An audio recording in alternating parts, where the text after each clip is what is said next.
Please welcome Commissioner Bud Selig.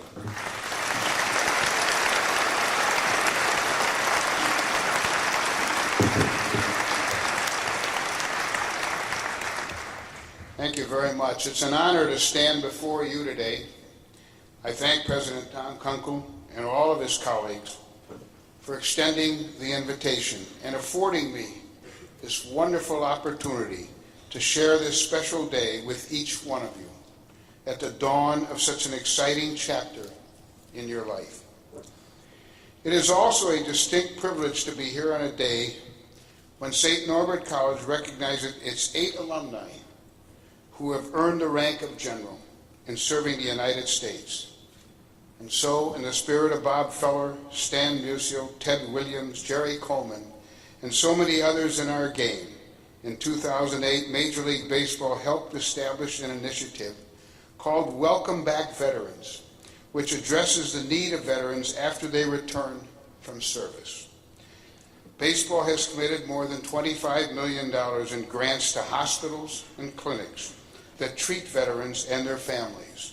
We undertook this effort in honor of the remarkable bravery demonstrated by those that we celebrate today. And I thank all of you for everything that you've done for our country.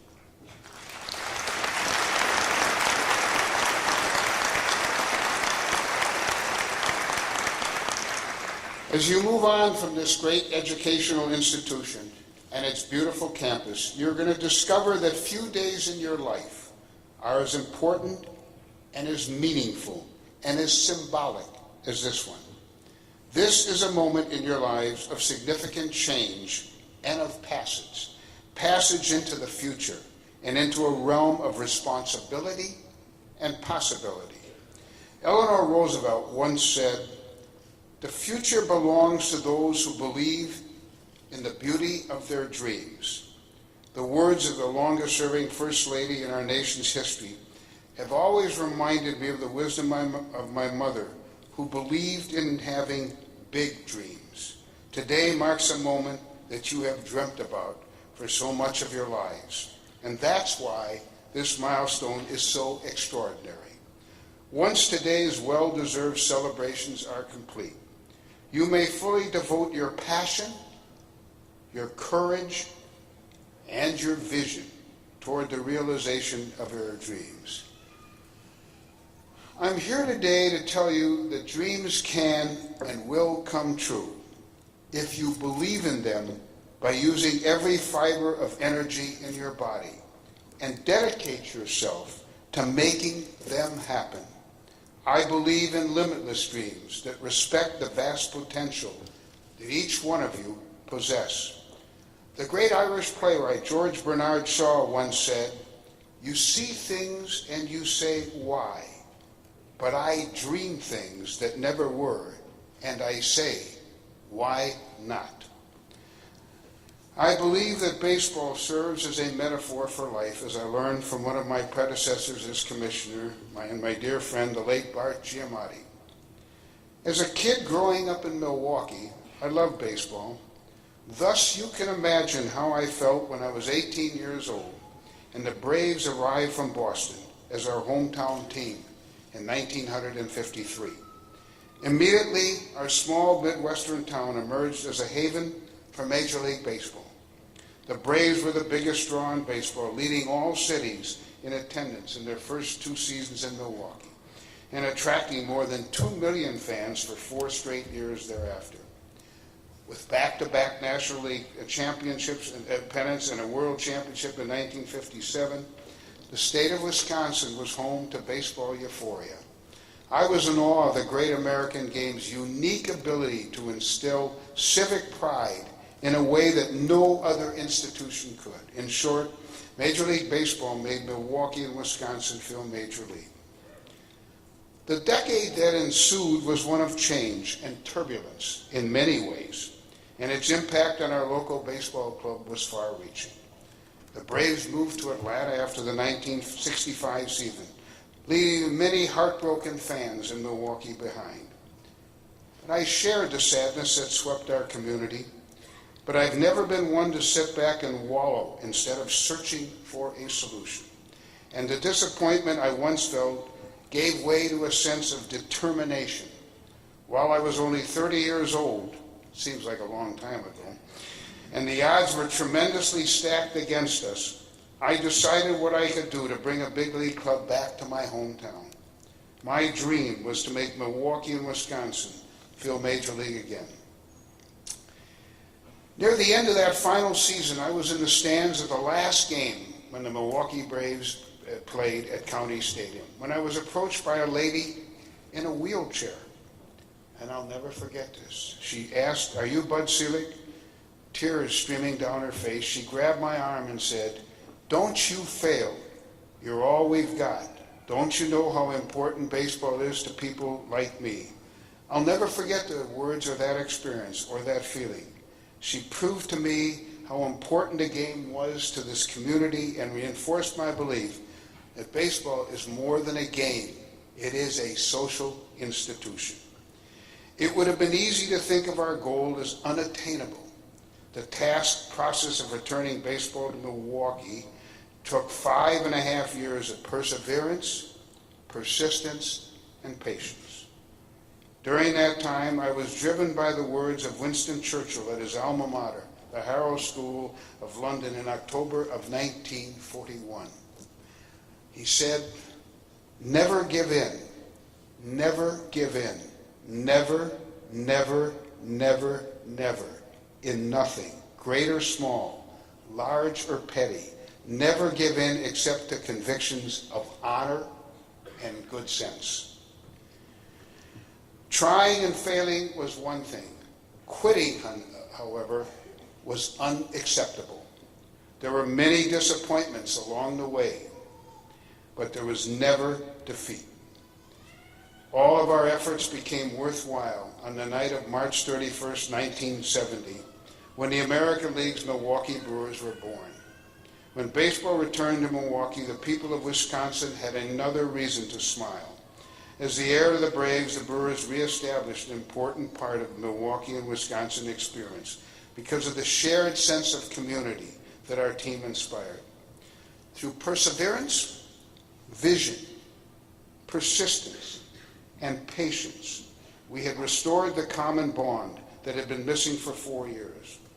One of our most prized mementos that came from this long effort came from a man who made his name right here, the great Green Bay Packers coach Vince Lombardi. He sent the first telegram I received on the morning of April 1st, 1970, that to this day is framed and hanging in my office, which said, "Congratulations on finally obtaining the team after so many years.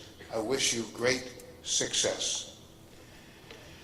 With this example in mind, I urge each of you to chase your dreams. Know that you will have the opportunity to be part of the betterment of your chosen field. You have the ability to be a force for change in all of your endeavors. That's been my experience, and since 1992, when I had the privilege of becoming the leader of the sport that I had loved all my life, I have witnessed it firsthand. Leaning on the perspective I gained with the Brewers, I knew that our game relied intensely on the innate connections that clubs have with their communities. When I was appointed baseball's interim commissioner, these bonds were being threatened. The grand old game faced a time of clear peril, full of labor conflicts, flawed economics, imbalance of competition which jeopardized the clubs in all our small market, and institutional resistance to change that kept us from modernizing baseball in the ways that our fans desired. Our own people had been programmed to accept the status quo, fearing that the sport's evolution would stain our traditions. Complicating our plight, we were a divided industry. There were internal battles amongst owners which dangerously split the sport and hurt the game badly. We had a horrible labor history with our player union, which led to 8 work stoppages. The clubs had their own agendas, and our industry, void of a unified vision, was harmful to us for decades. The first step you will find to solving your problem is acknowledging that that problem exists. And the hard truth was that we were holding ourselves back. I resolved that my leadership of the game would address the pressing issues that had lingered for far too long. I understood that you could not be afraid to make tough decisions, even though, I want to say this clearly, they may be very unpopular at the time, as long as they were in the best long-term interest of the sport. This is true in everything in life. I also decided that criticism would not stop me from doing what we needed. Simply put, we got into the business of giving our fans what they wanted. We implemented interleague play, which brought excitement to our game by showcasing rivalries old and new. We expanded the postseason, allowing more fans to experience the excitement of October baseball. For the first time ever, we adopted revenue sharing, a structure which I'm happy to say solved our problems, whether it was Milwaukee, Cincinnati, Detroit, and on and on and on. A vital competitive enhancement that really took our sport in a new direction. Over the course of time, we've maintained an era of unprecedented labor peace and improved economics, a period which the action on the field has spoken for itself, and we've been able to market the game uninhibited by controversy off the field. Fans, I'm happy to say, have responded in record fashion, as the last 9 years are the 9 best attended season in baseball history. Today, the game of baseball is in the midst of a golden age because of a bold spirit of creativity and innovation. Whereas my first years as commissioner were spent stabilizing the game's very foundation, more recently we've saved the opportunity to focus on growth against all odds. Baseball is a sport that has seamlessly adopted to the new digital age, something you'll all understand better than me. With the work of MLB's advanced media, fans should easily enjoy the baseball season on their iPhones and iPads. I hope not right now, by the way. The everyday nature of our game lends itself to the comprehensive television coverage provided by the MLB network all year long. At a time when more than 28% of our major league players hail from outside the United States, spanning 15 countries and territories, baseball's next frontier is the continued expansion of our international presence in the years ahead. We will set out to take the game into Europe and new parts of Asia. Most significantly, as a social institution, always remember that, with important social responsibilities away from the field, baseball has discovered important ways to touch the lives of our fans and their community. No endeavor better illustrates our commitment to worthy cause than our partnership with Stand Up to Cancer. MLB and 30 clubs have donated more than $30 million to fund Stand Up to Cancer's groundbreaking research that delivers new therapies to cancer patients. As the founding donor, MLB has conducted awareness-building efforts to stand up to cancer and has dedicated a World Series game to the initiative for each of the past 3 years. Our industry-wide support of Stand Up to Cancer is as profound to me as anything else I've ever been part of throughout my time in baseball. As the national pastime, we're constantly striving to fulfill our social duties, the kind once described by our 28th president, Woodrow Wilson, who said, "You are not here merely to make a living. You are here in order to enable the world to live more amply, with greater vision, with a finer spirit of hope and achievement. You're here to enrich the world, and you impoverish yourself if you forget that errand. As you embark upon your careers and other worthy pursuits, keep score of your progress." The Hall of Fame coach Bill Parcells, who happens to be a great baseball fan, once said something that reflects the pragmatism of the real world. Putting prognostications and perceptions aside, he memorably declared, "You are what your record says you are."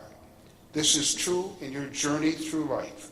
Teams and individuals and organizations with great potential can be beset by injuries, distractions, tough schedule, bad breaks along the way. Don't let excuses get in the way of your promise. Through all the challenges you encounter, always give your best effort.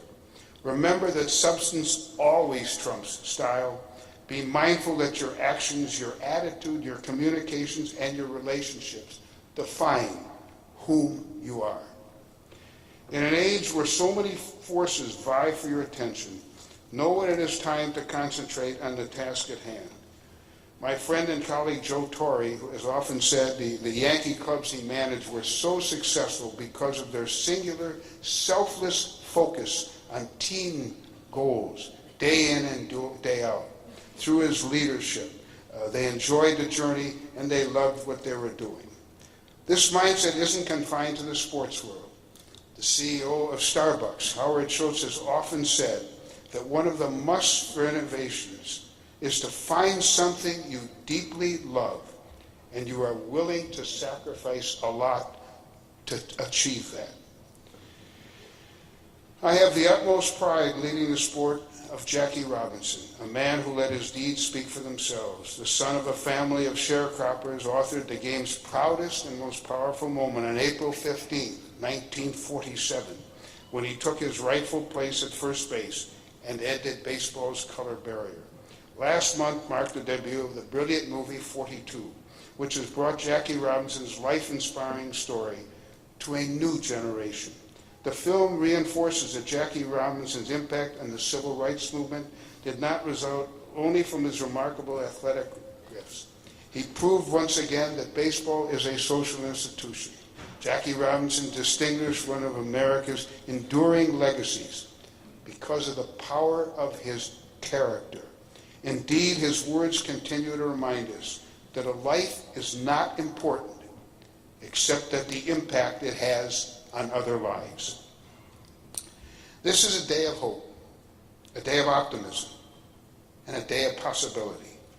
All of you have reached this point in your journey on the strength of your intelligence and your talents. I urge you to heed the example of Jackie Robinson, whose time on earth exemplified that one's path calls for more than simply the application of your abilities. And remember that a meaningful existence, personally and professionally, requires always living with values. I urge each of you to dream big dreams. Never give up on them. I urge you to accept the challenge, be courageous, and go forth in the direction of that vision you have not only for your careers, but for your lives. I truly believe you can achieve and accomplish whatever you set out to do. Your own futures are limitless. It is a privilege for me to congratulate the class of 2013 at St. Norbert College on what you have already accomplished. I wish you the best of luck and good fortune as you begin to realize your dreams and make a meaningful impact on our world. Thank you very much.